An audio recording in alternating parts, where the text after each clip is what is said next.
Good evening, everyone. I would call on His Eminence to commence this evening's proceedings with prayer.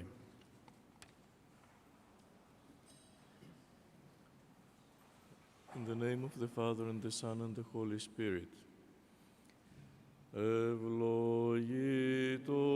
η Χριστέ ο Θεός ημών, ο πανσόφους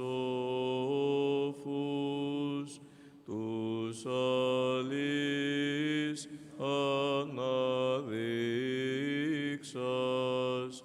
καταπέμψας αυτής το πνεύμα του Αγίον και δι' αυτόν την οικουμένη σαγηνεύσας φιλάνθρωπε δόξασι.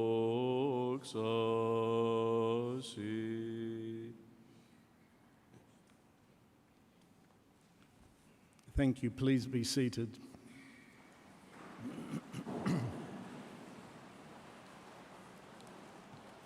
Your Eminence, Archbishop Makarios, Primate of the Greek Orthodox Church of Australia, it is indeed a great honour and a privilege for our parish and for the Archdiocese, by extension, for your presence here this evening and for your willingness to participate in this year's Orthodox Renewal Symposium. For the past 32 years, Your Eminence, this symposium was called the Short Course in Orthodox Studies, but we chose to focus on the renewal of our relationship with God, with the Orthodox faith, and with the sacramental life of the Church. We have had 5 speakers in the past 5 weeks, Your Eminence, including His Grace Bishop Emilianos, who spoke about humility, Father Dimitri Kokinos, who spoke about vigilance, Dr. Philip Kariatlis, who spoke about the Creed, Dr. Mario Bargos, who spoke about representing and relating to the saints. Last week we heard from Father Amphilochios, who spoke about the uniqueness of the Christ event, and this evening we have been waiting for the past year, Your Eminence, but what a wonderful opportunity this is to hear your talk entitled Bioethics, the emerging frontier from an Orthodox standpoint. I wanted to introduce His Eminence as we normally would a person of such credentials. His Eminence just wants to know, for you and the viewing audience from home and across the world, to know that he's speaking this evening as the Archbishop of the Church of Australia. He has credentials, a doctorate in from the University of Crete, where his work was published under the title Cloning, Social, Ethical and Theological Components. So there is no need really to elaborate on his credentials and qualifications to give tonight's talk. We welcome especially not only the Reverend Fathers, but we welcome doctors, we welcome administrators, teachers, and professionals from all fields. It is now my great honour and privilege to invite His Eminence Archbishop Makarios to the dais. Your Eminence.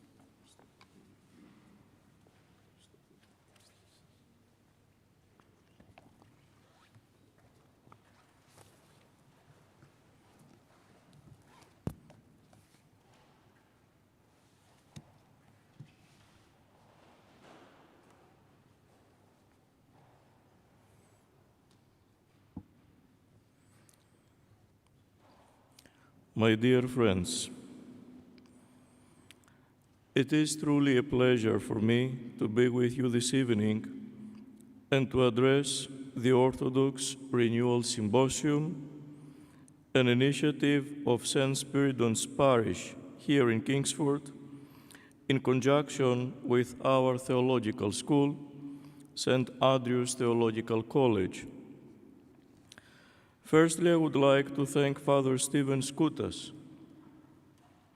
whose patronal feast day we celebrate today, for putting together such a rich and spiritually edifying program, together, of course, with the assistance of Father Amphilochios and the organizing committee.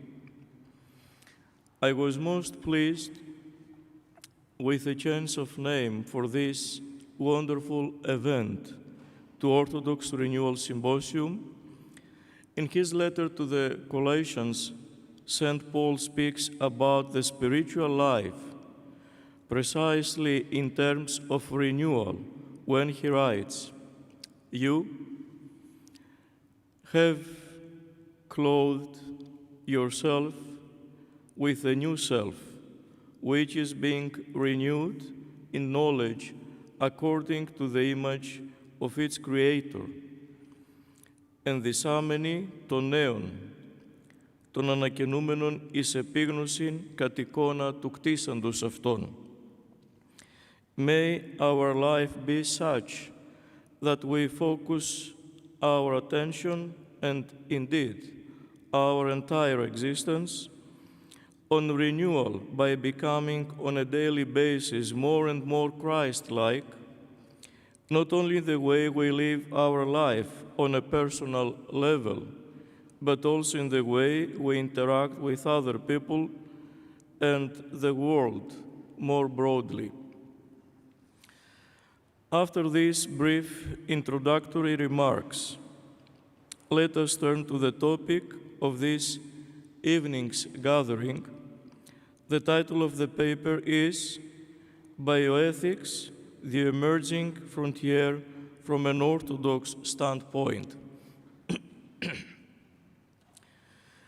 After presenting some initial thoughts on the significance of bioethics, especially in light of unprecedented scientific advancements, we will focus our attention on some of the major bioethical challenges that human beings are called to face.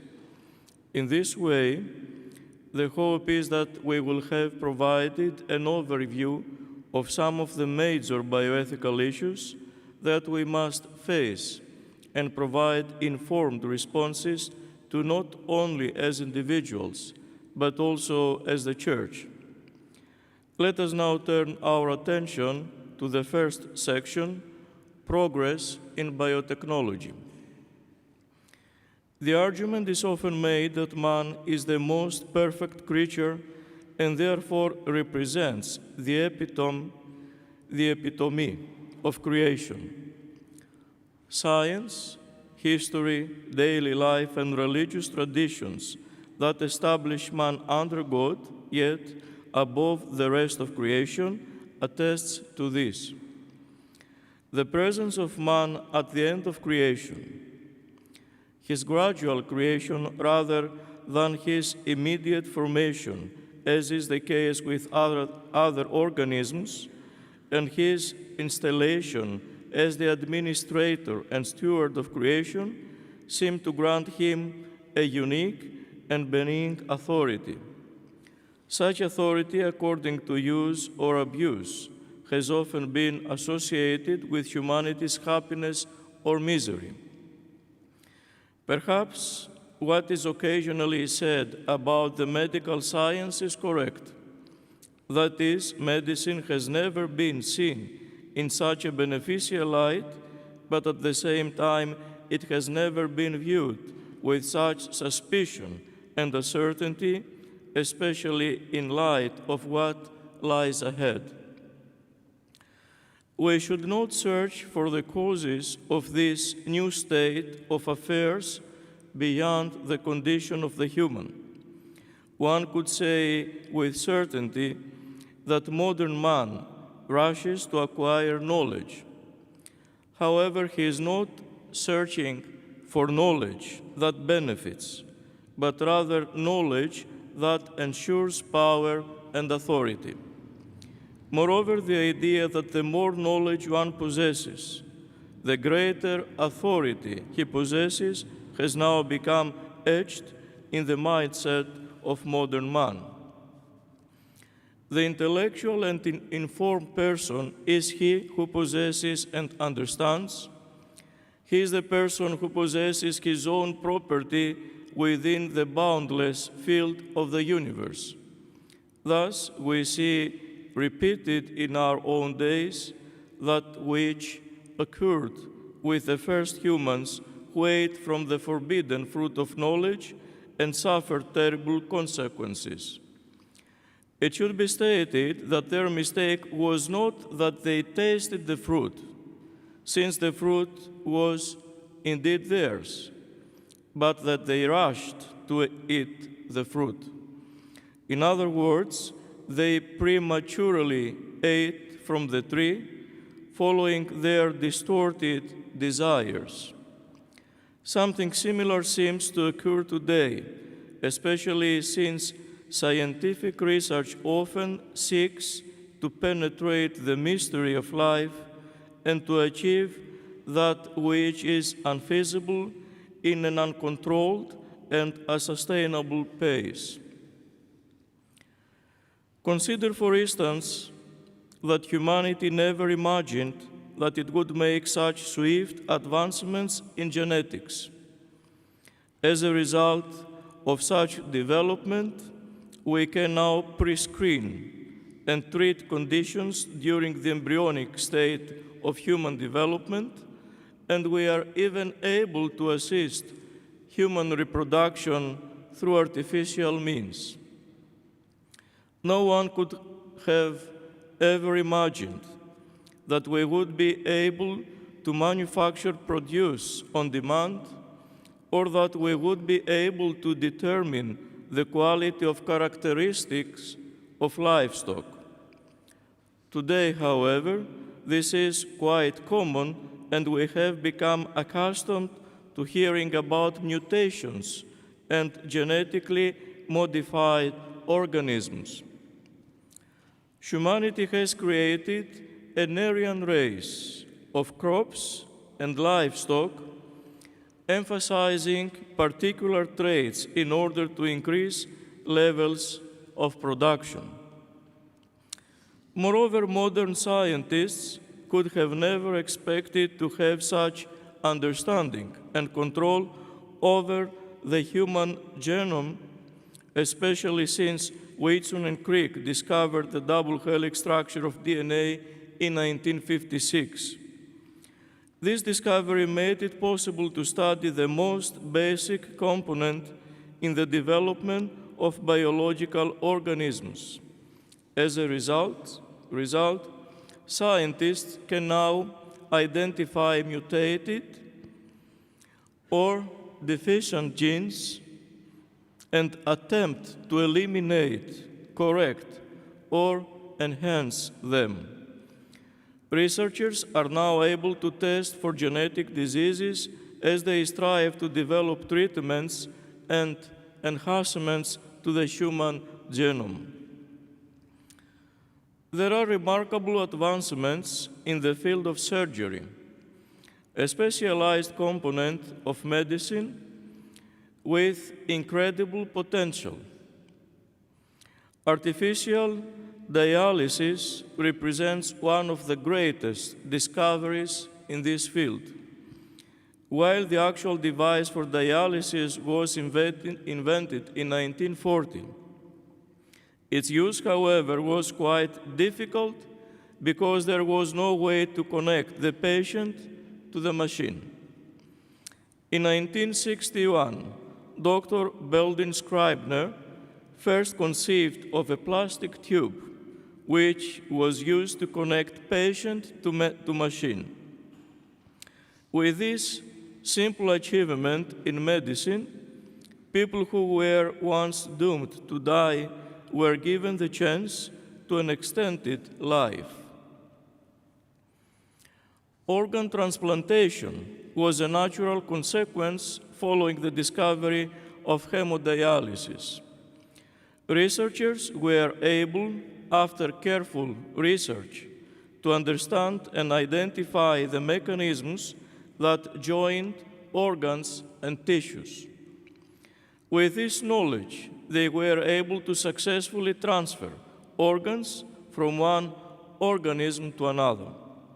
John Hunter, who attempted transplants of teeth and tissues in 1771, was the first person who used the term transplant. The first attempt of transplanting an organ occurred in 1954 with the transplant of a kidney, while in 1969, physicians for the first time attempted to transplant a human heart.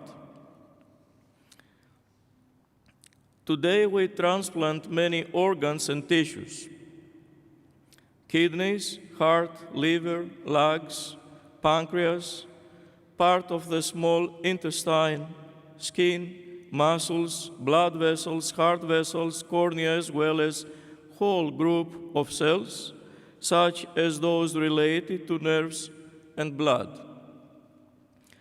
A century ago, the transplantation of a heart, kidney, liver, or any other vital organ from one organism to another was mere science fiction. Finally, as we discuss the most recent achievements of genetics and biotechnology, it would be remiss if we do not mention the creation of Dolly. There was no way one could predict that science could be used to create an organism. It was even more difficult to imagine that multiple copies of a single organism could be produced through nuclear transfer using the differentiated nucleus of an adult cell. Today, this is feasible through cloning. Such methodologies were successfully used to clone mammals, paving the way for cloning to be used for reproductive and therapeutic purposes. We realize, therefore, that those things considered impossible and unachievable just a few years ago have become feasible, and we have actually begun achieving them. Development is rapidly progressing. Efforts are admirable. The results of science are celebrated. Nevertheless, the lingering question that keeps arising with each step forward is whether such advancements will be used for the benefit of man, allowing us to remain optimistic, or whether they will be utilized carelessly with virtue and discernment absent, causing ripples of unprecedented concern. History teaches us that science must be an uninterrupted dialogue between logic and ethics. Otherwise, the Platonic aphorism, "Every scientific endeavor devoid of virtue is diabolical and irrational." Parallel to the enthusiasm for human achievements, there are many questions that deserve responsible and informed responses. These questions could be grouped into three categories. The first category includes those issues related to the beginning of human life. The second category is related to those topics related to the duration of human life. And the third category highlights the end of biological life.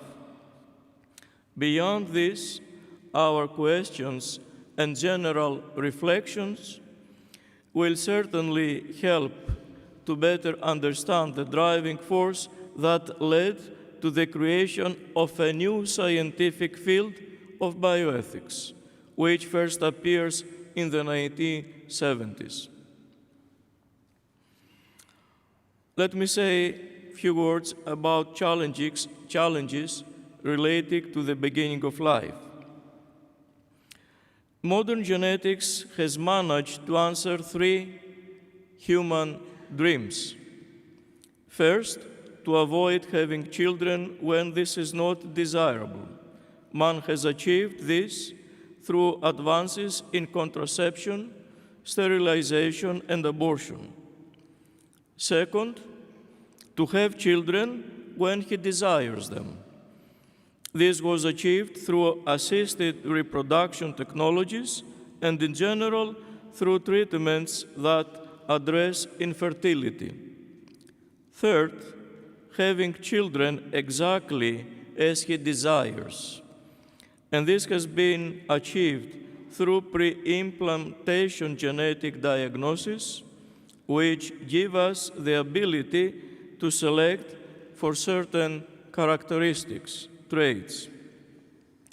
This becomes available soon after the decryption of human DNA and after developments in abortion techniques and in eugenics.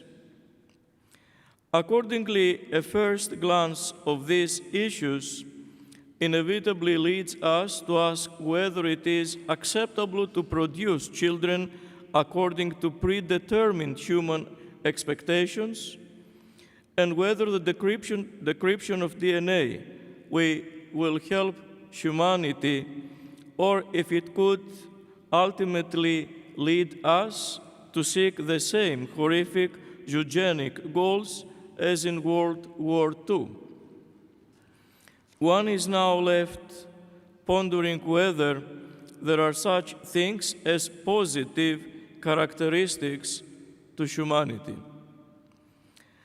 The fact is that we can now use raw material and human intelligence to design ourselves. The result of such design, because it falls outside of the bounds of natural selection and is not an expression of love between two people, relies on laboratory producers and represents both the arrogance of human reason and also the desperation and despair of modern man. This exercise is both arrogant because we seek to create a person according to our own preferences. It is desperate because we constantly fail to overcome death and the fear that death stirs in us. We create man, therefore, according to our passions and desires, and this causes in us real anguish and fear. Our concerns are similarly intensified around prenatal diagnosis. Prenatal screening and diagnosis attempt to control and possibly correct certain defective genes. The goal is to prevent them from being transferred to future generations. Moreover, by studying and predicting trends in diseases and genetic predispositions, we can more easily identify possible treatments. However, there are questions about how such personal information will be used.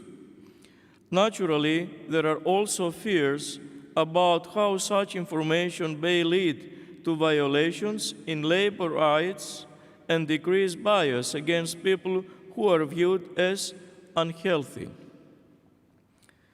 Prenatal screening is also utilized to diagnose a disease, syndrome, or chromosomal abnormality in the fetus. Many times, when testing yields undesirable results, people will end the pregnancy with few ethical issues to consider. What will occur when proposing abortion becomes the prevailing course of action under such circumstances?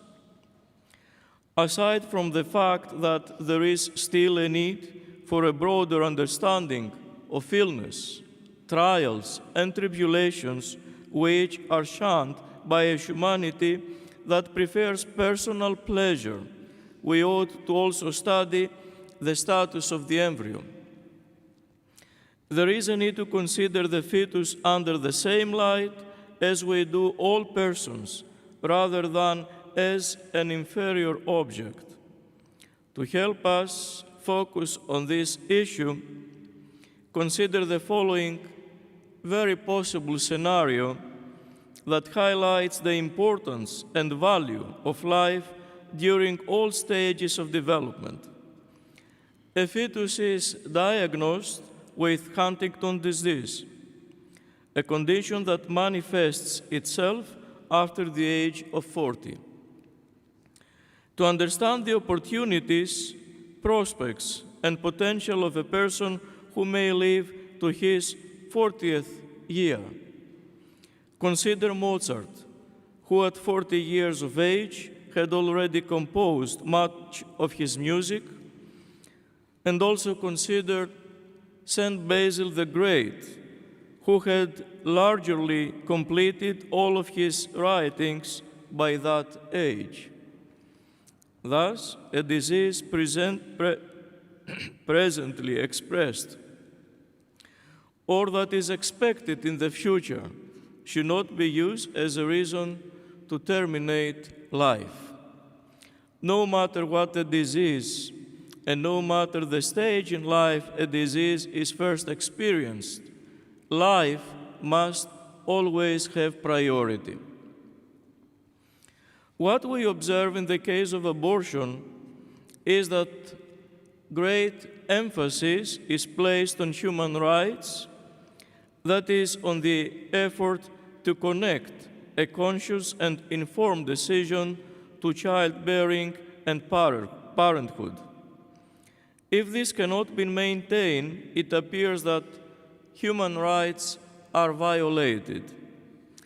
One-sided support of reproductive rights often conflicts and even eliminates the rights of children, which in some cases represent little more than another consumer good to be ordered and purchased. One of the tragic mistakes that often occur is that we separate the needs and rights of unborn children from the freedom and the right that one has to procreate. Balance requires that we secure the rights and respect both the parents and the unborn child. Moreover, we encounter a great dilemma surrounding the life of the embryo, which can be destroyed without any difficulty when someone decides that they wish to terminate a pregnancy. Human rights in this case are applicable in one direction only.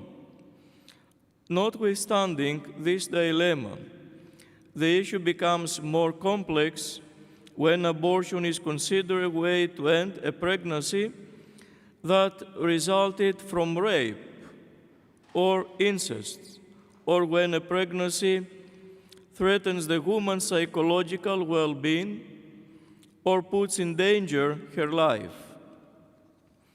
How should we respond to these circumstances, and what decisions are required in order to defend life and the personal value of the fetus?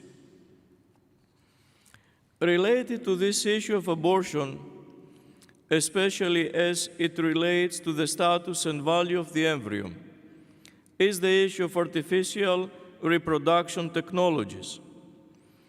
Artificial reproduction technologies allow us to fertilize ova in vitro, transferring embryos into a woman's womb, into a woman's body. This method often produces multiple embryos, often for practical reasons. For instance, multiple eggs are fertilized at once because it is difficult to procure oocytes and because fertilizing multiple eggs at once will provide the embryos needed for multiple artificial reproduction technology cycles, if required. This leaves us facing a serious question. Can we proceed with artificial reproduction in light of the production of abundant embryos? What will become of an extra embryos once pregnancy is achieved? How will these embryos be used and handled? Should they be stored? For how long? And who decides their ultimate fate? Of course, legislation in some countries endeavors to resolve this problem, but at best, laws seem to only solve the practical aspects of the issue and not the moral, the ethical dilemmas. Similar problems arise with the issues of surrogacy when donor gametes are used, when a woman who utilizes in vitro fertilization and other artificial reproduction technologies is of an advanced age, and also when cryopreserved sperm of deceased men is used.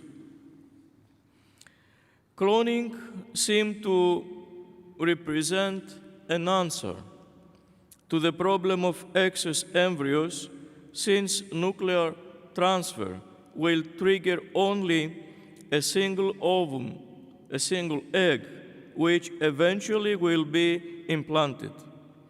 Although cloning is still in its infancy, we can say with confidence that its use would potentially have irreparable consequences to human reproduction. And this is the case because cloning, when used as method of reproduction, eliminates genetic diversity. Cloning does not ensure the development of the species through mutations which occur naturally through sexual reproduction. In the final analysis, cloned organisms transfer the same genetic information from generation to generation, potentially leading to an epidemiological catastrophe. Essentially, reproductive cloning constitutes biological regression, condemning humanity to a genetic future based solely on its past. Of course, cloning does not only raise concerns because of its biological consequences, but it also raises a number of ethical issues, other ethical issues. For example, will cloning also undermine the uniqueness of the human person, given that it can theoretically produce an unlimited number of genetically identical organisms? What will theology have to say about cloning, since it allows for the production of a person without conception? That is, without the fertilization of an egg, which according to theology is the moment, the secret moment when ensoulment occurs. Accordingly, will a cloned human being have a soul? Moreover, what can we say about therapeutic cloning, through which we will theoretically be able to produce copies of ourselves to serve as warehouses of organs to be used for transplantation? Lastly, how can we accept the use of embryonic stem cells research. On the one hand, this may lead to new medical treatments. On the other hand, however, it inevitably destroys the embryos used for research. The aforementioned outlines the dilemmas related to the beginning of human life. Our concerns continue, however, with those ethical issues connected to the duration of human life, which are equally as important and critical. One of the most important ethical concerns in medicine connected to the duration of human life is organ transplantation. Although organ transplantation helps improve the quality of life and also extend life, it nevertheless continues to generate a number of concerns in the minds of people, especially with regards to the means by which organs are procured.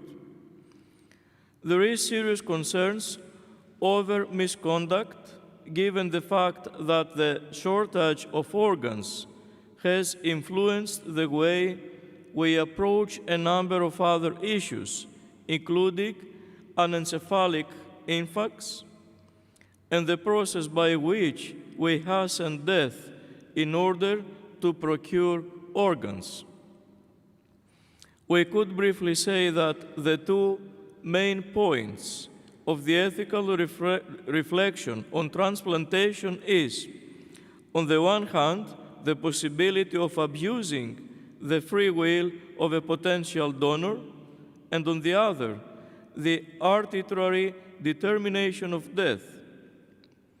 The first issue led to the notion of presumed consent, and the second led to the novel expression, brain death. The main problem today on this subject focuses on how consensual presumed consent is and how dead is brain death. We can also include within the category of the duration of human life that which is related to the family and the relationships between spouses, parents, and their children, and the family's relationship with society as a whole.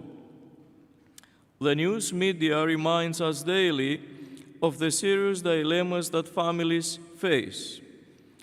For instance, domestic violence is an issue that is frequently reported. It significantly destabilizes the sacred institution of the family and trivializes human dignity. When speaking of domestic violence, we often focus our attention on the husband's abuse of his wife, battered woman, or parental abuse of minors, child abuse. We must, however, underline that there are four main forms of domestic violence according to international literature. 1, violence of children towards their parents. 2, violence of parents towards their children. 3, violence between spouses. 4, violence between siblings. Also, there is another sort of violence, which is the sexual violence. How we will help eliminate domestic violence and sexual abuse is the main issue. Most tend to condemn and marginalize the perpetrators and wish to dedicate more attention to the victims. However, responding in this way does little to address the internal condition of the perpetrator, because if left untreated, he will continue searching for other ways to satisfy his passion.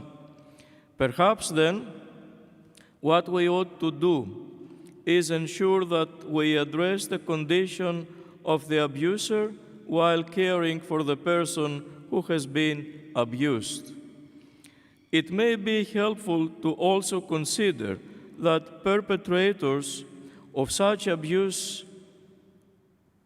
may have, at one point or another, been also the victims of abuse.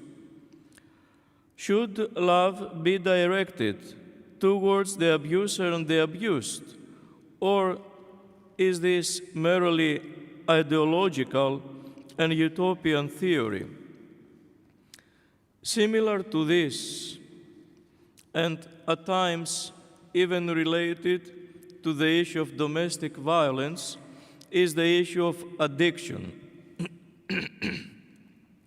Since all addictions disrupt balanced coexistence within a family and society, it is clear that along with the addicted person, there are also those who are codependents, the husband or the wife, children, other relatives, and friends. How are we to address our family members and friends who are addicted to drugs and alcohol? For instance, how should the wife and children deal with their alcoholic husband and father? And how should parents protect their child who is addicted to drugs? Such being the case, we must also address the condition of those individuals who, by virtue of their relationship to the addict and the perpetrator, must endure an array of irrational demands of the abuser and addict. Addiction is a great chapter in our society. Many, irrespective of their religious convictions, their national origin, their social background, and educational level, face an uncontrollable passion that resembles idolatry. Essentially, the word addiction describes an unhealthy relationship with substances or behaviors that alter one's thought, making it impossible for the addicted person to control his life. Of course, every form of addiction has a particular consequence. Alcohol and drug addiction seem to be very common and lead to well-known consequences, including major withdrawal symptoms, isolation and antisocial behavior, aggression and violence, and the overall loss of physical and mental health. Undoubtedly, alcohol and drug addiction resembles a compound that literally destroys everything: family, relationships, careers, social living, health, and economic vitality. Moreover, it is also known that in order to feed one's addiction, he or she may become involved in selling drugs, prostitution, theft, or other criminal acts. Today, however, we also observe other expressions of addiction that are just as dangerous, such as obesity, food addiction, uncontrollable consumerism, the addiction to shopping, usually through the procuring of debt, religious fanaticism, addiction to religious context, persons, situations, superstitions, magic, etc., and gambling. While not such is said about them, there are also addictions related to work and to sex, which seem to have risen to epidemic levels. In the former case, people who multitask suddenly find themselves prisoners of endless desires, perfectionism, and a greedy thirst for the acquisition of time and money. The workaholic is never on time, is always rushing desperately, which means that he is also likely to neglect his family and his social cycle of friends, and in many cases, he suffers from sleep disorders and depression due to high levels of anxiety. Unfortunately, this is exacerbated by today's way of life, primarily in capitalist societies, where competition and the expansion of wealth are embraced as ideas, often at the expense of justice and fairness. Moreover, such systems tend to favor the rich, giving them greater opportunities to expand their wealth while exhausting the poor and weak. Such a society, then, pressures man to become more efficient and work intensively to remain productively, thereby increasing his wealth. Eventually, however, man is overwhelmed and becomes part of the dysfunctional condition. In the latter case, things are more serious, since sexual addiction continues to claim ever more victims, particularly with the ease with which we access the Internet which has literally attacked our homes, our private spaces, our bedrooms, our schools, our workplace, and even our pockets via mobile technology. Sexually addicted people become trapped in a world of sexual fantasy and debauchery. This will eventually lead to an isolated lifestyle where the person ignores other obligations. Furthermore, they often experience difficulty functioning sexually under all other circumstances and have a hard time conducting any work if they don't first have their dose of sexual stimulation. Excessive sexual pleasure can cause one to assume a sexual identity which can only be fulfilled by embracing and realizing their sexual desires by wearing sexual clothing, consuming sexual food and drink, listening to sexual music, watching sexual movies, and utilizing products and medications to enhance their sex drive. Addiction creates serious ethical dilemmas that go well beyond the boundaries of biology and medical intervention. In fact, we should say that medicine alone, without the assistance of the Church or the presence of some spiritual or psychological interventions, has a difficult time treating a person with any addiction.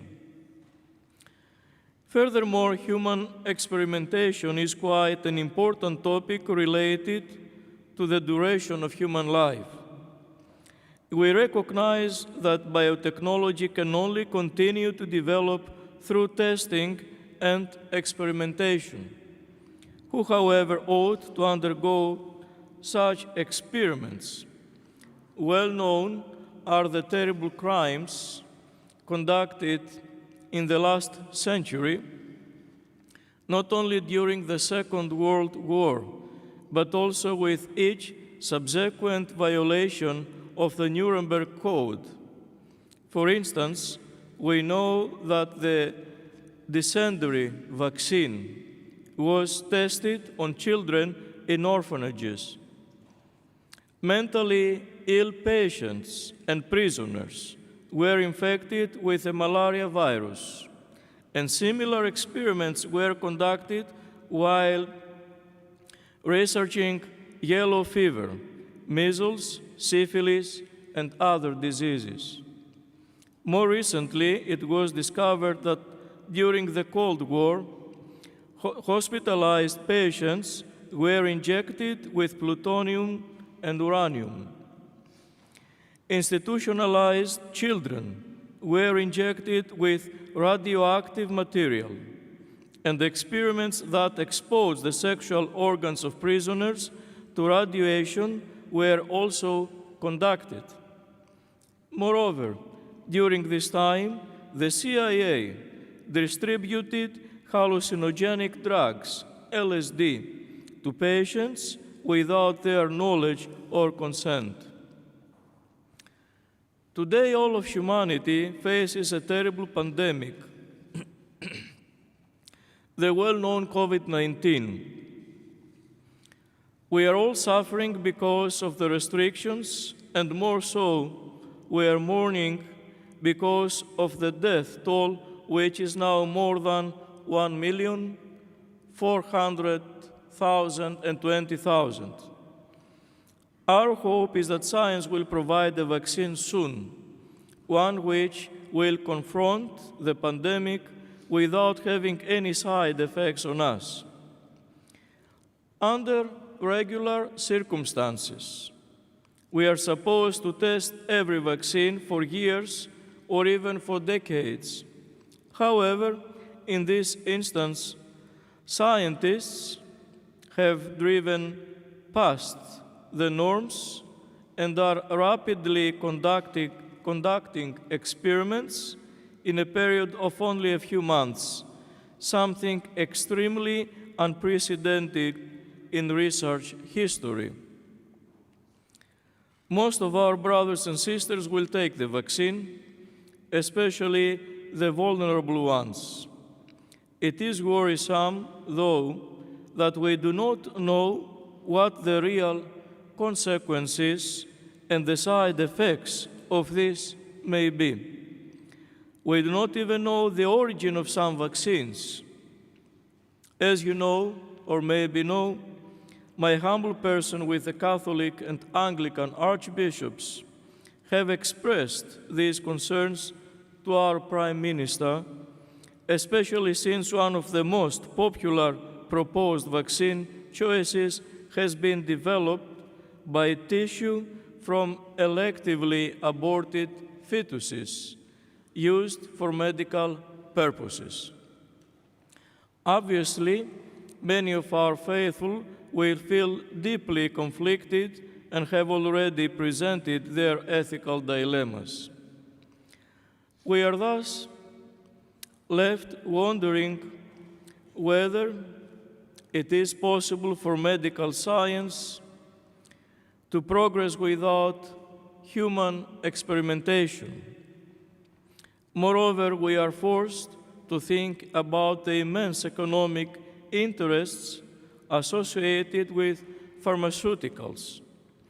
Is it possible that certain treatments have now become solely the privilege of the wealthy? Is it possible for us to accept research on human embryos? Can Christian anthropology acknowledge the human being as merely biological material? On the other hand, what pastoral solutions can be offered? Prohibitions, of course, often constitute easy solutions. However, is it appropriate for orthodoxy to denounce both research and researchers by issuing general statements of condemnation? Can we place barriers on research given that it is impossible for the Church to limit such work? People suffering for HIV, AIDS, also fall into the category of ethics and the duration of life. Granted, in advanced countries, like here, patients with AIDS have been able to prolong their lives through advances in medication. We should not, however, forget the global AIDS epidemic, especially in sub-Saharan Africa and Southeast Asia. It is known that some African natives have sought to become infected with the virus because pharmaceutical companies that wish to study their behavior consider them useful. These people, once infected, are viewed as test subjects. And while up to this point they may have had nothing to eat or drink and no place to sleep, they suddenly find themselves with a bed and clean linens. They go on to enjoy the care provided by researchers and healthcare workers. They are housed in a healthcare facility rather than dwell in a store hut, and most importantly, they are given breakfast, lunch, and dinner. Therefore, they much rather die from AIDS, from a dignity virus, than from hunger, thirst, and other hardships. Yet one more issue that should greatly trouble us is man's relationship to the natural environment. Orthodoxy maintains that people must be good stewards of God's creation. This can only be realized when we finally understand that nature is not our personal property, and we accept that we do not have the right to abuse it as we seek to fulfill our personal aspirations. Unfortunately, there is a prevailing theory of man as dominator, that is, as the owner and master of the world. Perhaps this abusive authoritarian perspective over nature is what led to unexpected and unfavorable consequences. Given this reality, the questions are endless. For instance, we say that it is good to emphasize man's stewardship of the natural world rather than his reign over it. Practically speaking, however, what does Christian anthropology have to say about abnormal weather phenomena, or about the contamination of the environment, human experimentation on animals and plants, or about humanity's creation and use of bioweapons, and our role in the extinction of species and the emergence of new diseases? The aforementioned considerations help us paint a picture of the ethical issues that arise during the course of human life. We have not referred to every issue. There are several others, including family planning, contraception, stress and anxiety, racism, violence at schools, and the economic and financial crisis. Reference to only a select number of issues has been made because our goal is to raise awareness around some of the more central issues. These questions, of course, are not limited to the duration of life, but also extend into the secret hour of death.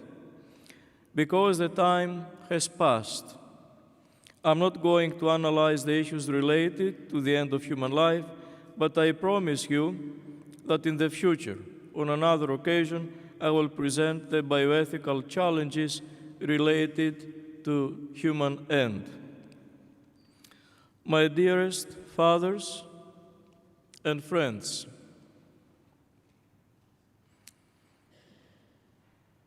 the aforementioned issues declare in the clearest way that medicine cannot improve with ethical elements without the support of theology. Don't forget that the roots of bioethics can be traced to antiquity. It is here that we discover ethics which is applied to medical science and practice, although in a different form. The power of healing in ancient times was largely viewed as some metaphysical or divine gift, which meant that in many cases the power to heal was associated with ritual and prayer. Even under such circumstances, people feared that medicine could potentially harm the patient and even serve its own purposes. Our theology and our spirituality have the qualifications not necessarily to provide answers on bioethical issues, but to offer the presuppositions and the principles that will help us to make the correct decisions. I believe that when we are asked to answer bioethical questions, we have to feel that we are in the same reign where St. John the Chrysostom, St. Gregory the Theologian, St. Basil the Great, St. John of Damascus, and all the saints and fathers are present. We just have to pray and to simply transfer their wisdom and light to the scientific world. Thank you very much for your attention.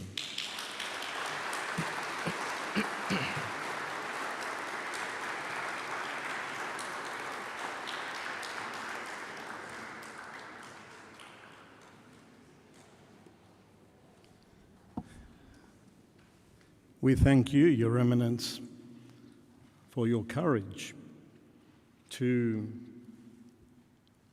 speak about all of the topics and challenges that we ordinary people face in the world. And I think that you've reflected in your talk this evening the questions that most of us in the church have. And you've responded not only with your knowledge, but with your broader understanding of these moral issues that face individuals and couples and society at large. We thank you profusely, Your Eminence, and let's show our appreciation once again.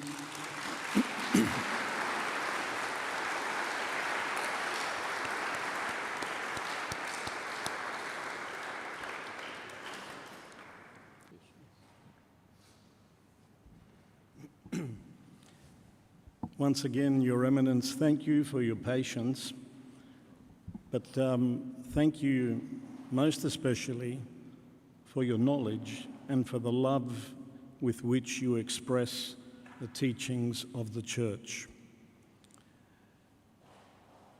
We would like to express our gratitude to you this evening by way of a small gift, and I'll ask Father Amphilochios to present it to you. A symbolic gift of our love and devotion and respect. Usually gifts are being received from those who have their name day. I don't have my name day today, but I'm very prepared. And As you know, Father Stylianos has his name day today, and also Father Amphilochios had his name day a few days ago, 3 days ago.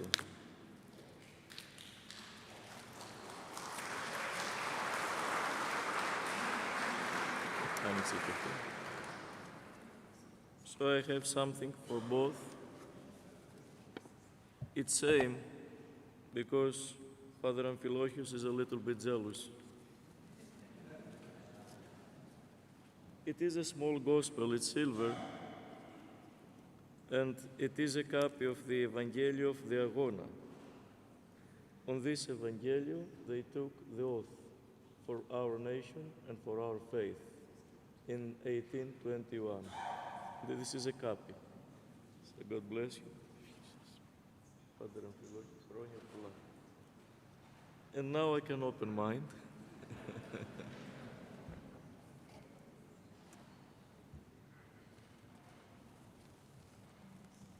Είναι καλή μου.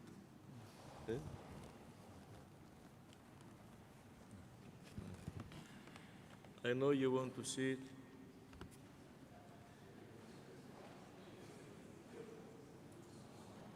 Embroidery icon.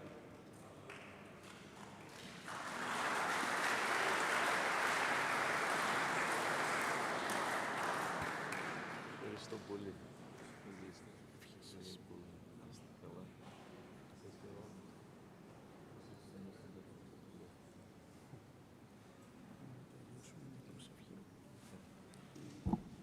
If we could kindly be upstanding for prayer, please. Να πούμε το Πάτερ ημών όλοι μαζί.